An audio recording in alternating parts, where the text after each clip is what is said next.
चुनाव आयोग के नियमों में बदलाव के केंद्र सरकार के फैसले के खिलाफ कांग्रेस ने सुप्रीम कोर्ट का दरवाजा खटखटाया है।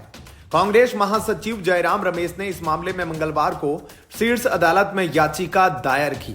याचिका में चुनावी प्रक्रिया को अधिक पारदर्शी और जवाबदेह बनाने वाली आवश्यक जानकारी तक सार्वजनिक पहुंच को समाप्त करने के आधार पर संशोधन को चुनौती दी गई है।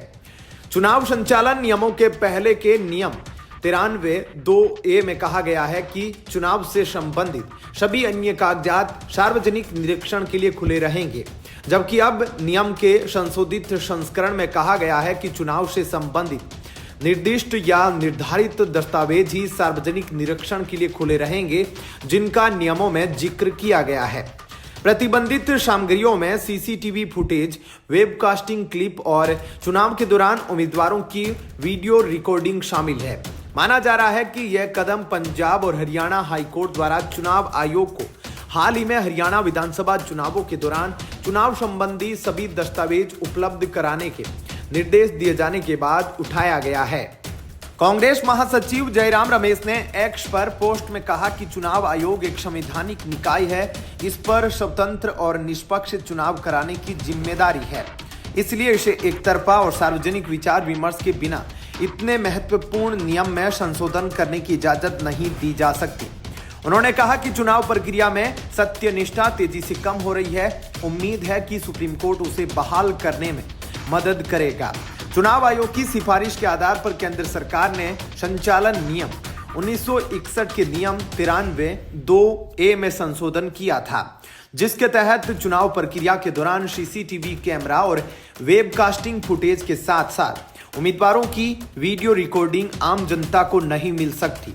अधिकारियों ने कहा था कि मतदान केंद्र के सीसीटीवी फुटेज से एआई का इस्तेमाल कर छेड़छाड़ कर फर्जी खबरें फैलाई जा सकती है।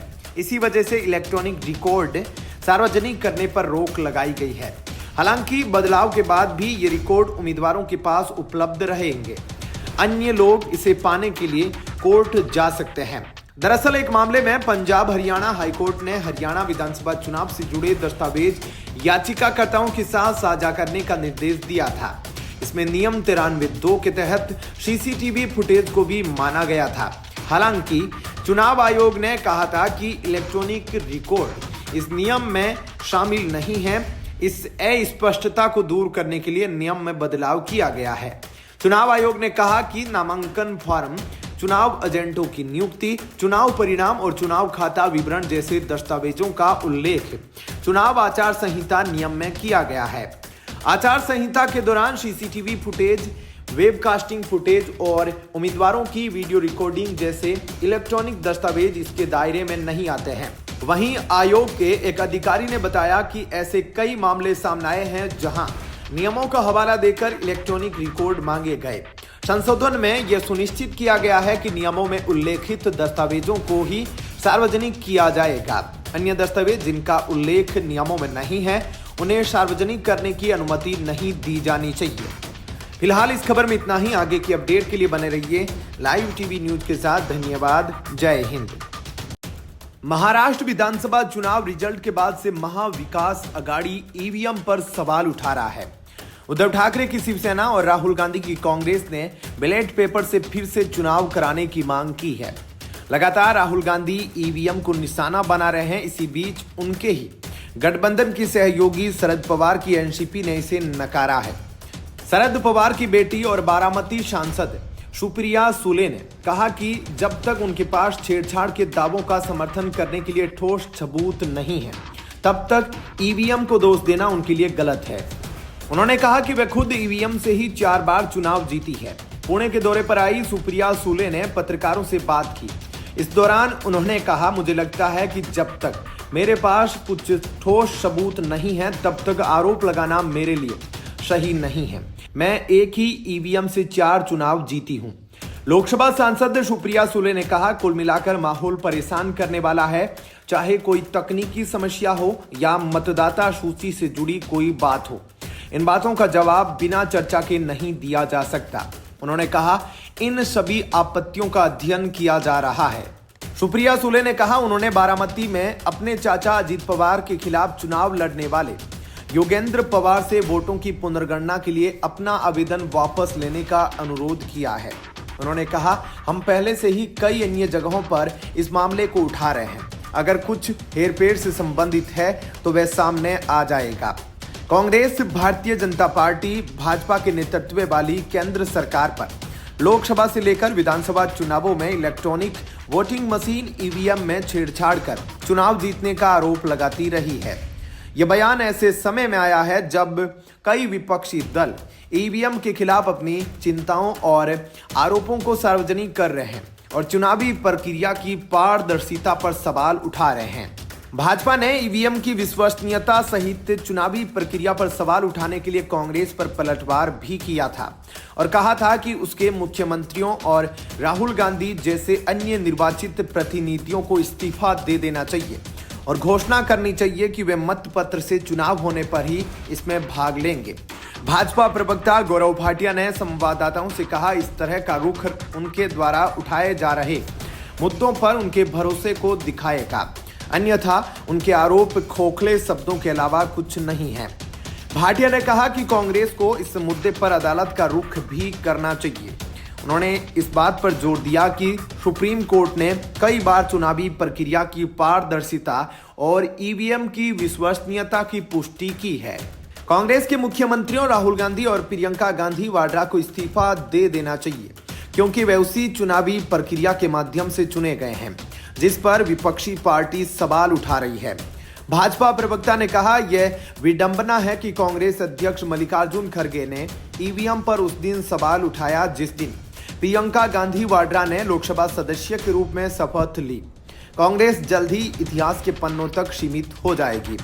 भाजपा प्रवक्ता ने सपा के राष्ट्रीय अध्यक्ष और उत्तर प्रदेश के पूर्व मुख्यमंत्री अखिलेश यादव पर दंगाइयों की ढाल बनने का आरोप भी लगाया। कहा कि विपक्षी पार्टी के सांसद और अन्य सदस्य शांति बहाली के लिए प्रतिबद्धता दिखाने के बजाय हिंसा भड़काने में शामिल है। जब राज्य में सपा की सरकार थी तो अक्सर दंगे भड़कते थे और विपक्षी पार्टी को पुलिस पर भरोसा नहीं है। फिलहाल इस खबर में इतना ही। आगे की अपडेट के लिए बने रहिए लाइव टीवी न्यूज के साथ। धन्यवाद। जय हिंद। झारखंड के पूर्व मुख्यमंत्री रघुवर दास 27 दिसंबर को भाजपा प्रदेश कार्यालय में पुनः पार्टी की सदस्यता लेंगे। ओडिशा के राज्यपाल पद से इस्तीफा देने के बाद सक्रिय राजनीति में वापस लौटने की बात कही जा रही है। झारखंड के पूर्व मुख्यमंत्री रघुवर दास का जिस तरह से रांची एयरपोर्ट पर जबरदस्त स्वागत किया गया, उससे साफ लगता है कि पार्टी के शीर्ष नेतृत्व के द्वारा आने वाले समय में एक बार फिर बड़ी जिम्मेदारी दी जा सकती है। भुवनेश्वर से 26 दिसंबर को शाम 4:30 बजे रांची बिरसा मुंडा एयरपोर्ट पहुंचे रघुवर दास का बीजेपी कार्यकर्ताओं ने भव्य स्वागत किया। इस दौरान ढोल नगाड़े बजते रहे और रघुवर दास के समर्थन में नारे लगते रहे। एयरपोर्ट पर रघुवर दास का स्वागत करने के लिए भाजपा विधायक सीपी सिंह, भाजपा प्रदेश उपाध्यक्ष राकेश प्रसाद, राज्यसभा सांसद आदित्य साहू सहित बड़ी संख्या में कार्यकर्ता उपस्थित थे। कार्यकर्ताओं ने इस दौरान पुष्प वर्षा कर रघुवर दास का स्वागत किया और रघुवर दास जी के नारे लगाते रहे। कार्यकर्ताओं के उत्साह को देखकर रघुवर दास भी अभिभूत दिखे। भीड़ के बावजूद उन्होंने सभी कार्यकर्ताओं का अभिवादन गाड़ी पर खड़े होकर हाथ हिलाकर किया। भारी भीड़ के बीच रघुवर दास ने मीडिया कर्मियों को संबोधित करते हुए ओडिशा के राज्यपाल बनने का मौका देने के लिए पार्टी के शीर्ष नेतृत्व और राष्ट्रपति के प्रति धन्यवाद ज्ञापित किया। भुवनेश्वर से रांची लौटे पूर्व मुख्यमंत्री रघुवर दास जल्द ही भाजपा की सदस्यता ग्रहण कर सक्रिय राजनीति में लौट सकते हैं। जानकारी के मुताबिक ओडिशा में नए राज्यपाल के पदभार ग्रहण करने के बाद रघुवर दास भाजपा की सदस्यता ग्रहण करेंगे। इस वजह से इनकी प्रतीक्षा की जा रही है। रांची लौटने के बाद धुरवा स्थित अपने आवास पहुंचे रघुवर दास से मिलने भाजपा कार्यकर्ताओं और नेताओं का देर शाम तक जमावड़ा लगा रहा। भाजपा प्रदेश उपाध्यक्ष और सदस्यता अभियान प्रभारी राकेश प्रसाद कहते हैं कि रघुवर दास का ग्रैंड वेलकम कर कार्यकर्ताओं ने अपना उत्साह दर्शाया है। एक साधारण कार्यकर्ता से राज्यपाल, मुख्यमंत्री और संगठन में महत्वपूर्ण पदों पर रहे रघुवर दास के वापस सक्रिय राजनीति में लौटने से पार्टी को मजबूती मिलेगी। पार्टी सूत्रों के मुताबिक रघुवर दास का इस्तीफा झारखंड विधानसभा चुनाव के पहले ही होना था, लेकिन आला कमान ने तय किया था कि चुनाव के दौरान राजनीति में उनकी एंट्री से नेतृत्व को लेकर कई कयास लगाए जा सकते थे। पार्टी नेतृत्व ने चुनाव परिणामों के बाद यह फैसला कर लिया था कि रघुवर दास को झारखंड की राजनीति में फिर से लाया जाएगा। बीते विधानसभा चुनाव में आदिवासी वोटरों द्वारा नकारे जाने के बाद भाजपा फिर सोशल इंजीनियरिंग में जुटी है। रघुवर दास राज्य के सबसे बड़े ओबीसी नेता माने जाते हैं। उनके भाजपा में आने के बाद पार्टी को नया दमखम मिलेगा। पार्टी दलित वोट बैंक को भी साधने की कोशिश में जुटी है। इस पर कांग्रेस के पूर्व प्रदेश अध्यक्ष राजेश ठाकुर ने कहा कि भाजपा का यह फैसला है, जिस तरह से झारखंड चुनाव में उनकी भद्द पीटी है, उसके बाद उनका केंद्र नेतृत्व को लगा होगा कि जिन जोकर की वजह से चुनाव हार गए तो अब वे कुछ नया चाहते होंगे। लेकिन यह बात बिल्कुल समझ से परे है कि कोई व्यक्ति किसी राज्य का राज्यपाल हो, उसको वापस से राजनीति में लाना पड़ रहा है। यह समझ आ रहा है कि पार्टी की क्या स्थिति हो गई है। इस पर पलटवार करते हुए अतुल सहदेव ने कहा कि यह बांसुरी कितना बजेगा यह तो आने वाला वक्त बताएगा, लेकिन एक बात साफ है कि रघुवर दास के वापस आने से विपक्ष की हालत खराब है। फिलहाल के लिए इस खबर में इतना ही। आगे की अपडेट के लिए बने रहिए लाइव टीवी न्यूज के साथ। धन्यवाद। जय हिंद। भाजपा की हर जगह चांदी है। एक और उसे चुनाव दर चुनाव जीत मिलती जा रही है तो दूसरी ओर खूब धनवर्षा भी हो रही है। हरियाणा और महाराष्ट्र के बाद भाजपा को एक और खुशखबरी मिली है। भाजपा को चंदा देने वालों की तादाद लगातार बढ़ रही है। डोनेशन के मामले में कोई उसके आगे पीछे तक नहीं है। भाजपा को 2023-24 में व्यक्तियों, ट्रस्टों और कॉरपोरेट घरानों से 20,000 रुपए और उससे ज्यादा के चंदे के रूप में कुल 2,244 करोड़ रुपए मिले हैं। दिलचस्प यह है कि 2022-23 में मिले चंदे से 3 गुना से अधिक है।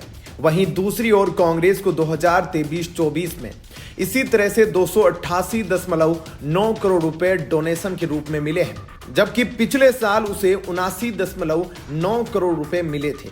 चुनाव आयोग की वेबसाइट पर उपलब्ध 2023-24 की कंट्रीब्यूशन रिपोर्ट के मुताबिक बीजेपी को प्रूडेंट इलेक्टोरल ट्रस्ट से 723.6 करोड़ रुपए का चंदा मिला, जबकि इसी ट्रस्ट ने कांग्रेस को 156.4 करोड़ रुपए दिए। सीधे शब्दों में कहे तो 2023-24 में बीजेपी को मिले चंदे का लगभग 1/3 और कांग्रेस को मिले चंदे का आधे से ज्यादा हिस्सा प्रूडेंट इलेक्टोरल ट्रस्ट से आया है। 2022-23 में प्रूडेंट को चंदा देने वालों में Megha engineering and infra limited, serum institute of India, Arcelor Mittal group और भारती एयरटेल जैसी बड़ी कंपनियां शामिल थी। 2023-24 के लिए प्रूडेंट ने अभी अपना चंदा देने वालों की लिस्ट जारी नहीं की है। टाइम्स ऑफ इंडिया की रिपोर्ट के मुताबिक बीजेपी और कांग्रेस ने अपने चंदे का जो कुल हिसाब बताया है उसमें इलेक्टोरल बॉन्ड शामिल नहीं है। ऐसा इसलिए क्योंकि नियमों के मुताबिक पार्टियों को अपने सालाना ऑडिट रिपोर्ट में ही इलेक्टोरल बॉन्ड का ब्यौरा देना होता है, न कि कंट्रीब्यूशन रिपोर्ट में।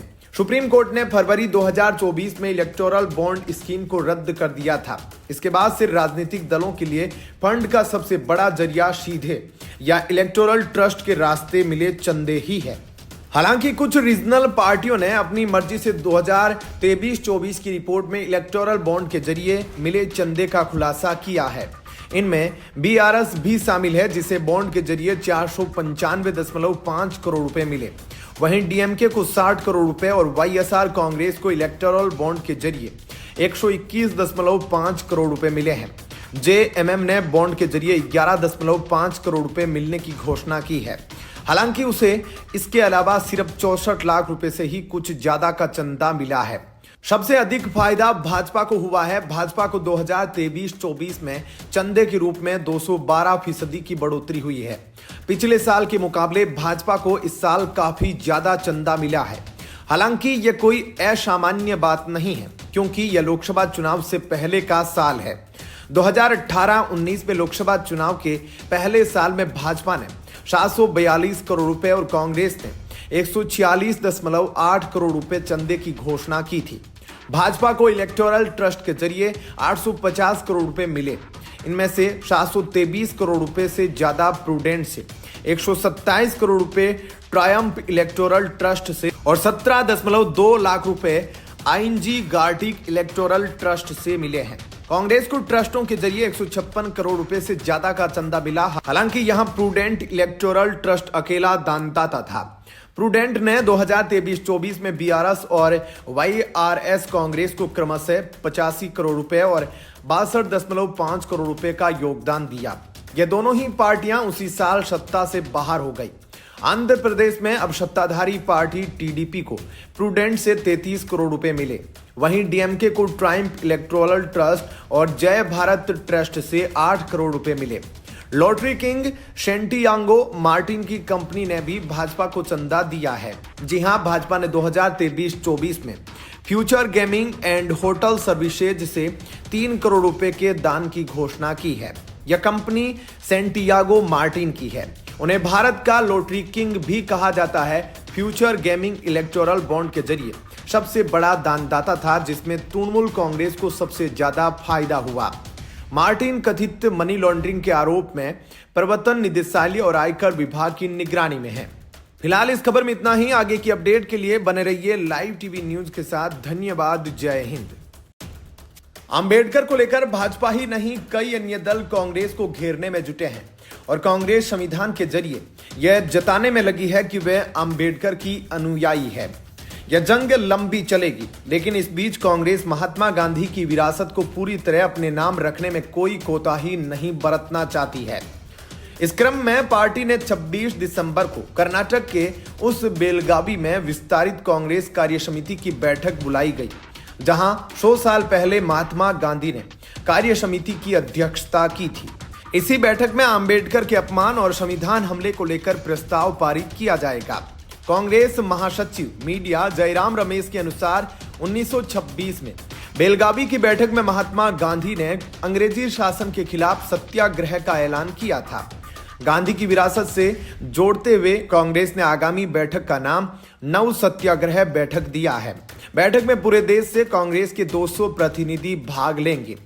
जयराम रमेश के अनुसार बैठक में 2 प्रस्ताव पारित किए जाएंगे। माना जा रहा है कि इनमें से एक प्रस्ताव अंबेडकर के कथित अपमान से संबंधित होगा और दूसरा प्रस्ताव मोदी सरकार के दौरान अमीर गरीब की बढ़ती खाई, संवैधानिक संस्थाओं पर हमले जैसे मुद्दे से जुड़ा होगा।